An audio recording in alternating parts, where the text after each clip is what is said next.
Last night, the Russians fired 62 drones at Ukraine.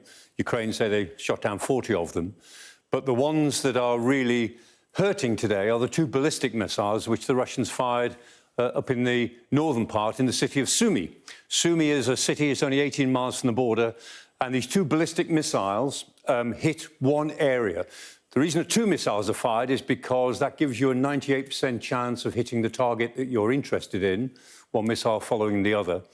And those two missiles killed 34 people, wounded, at last count, 117, and the devastation was fairly considerable. Today, the Russians said that they were targeting a meeting of Ukrainian commanders. That's not consistent with what else we know. They said that they fired two Iskander missiles. We know about that. Iskanders are a modern missile, quite a heavy warhead, and they are pretty accurate. So the Iskanders are pretty likely to hit whatever it is that they're aimed at. But also, according to the Ukrainians, one missile hit the university building, the second missile went off above ground, and at least that missile scattered munitions. It was a cluster bomb. And cluster bombs are, cluster warheads, cluster munitions, are lots of small bomblets inside a shell. Now, this is not a cluster warhead from an Iskander missile, but this is the sort of thing that you would expect to find. Lots and lots of grenades which throw themselves around and basically injure anybody within about 50 to 100 metres of the area.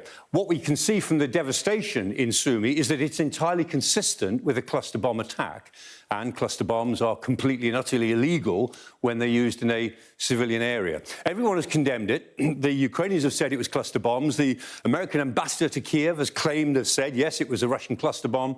European leaders have said it's cluster bombs.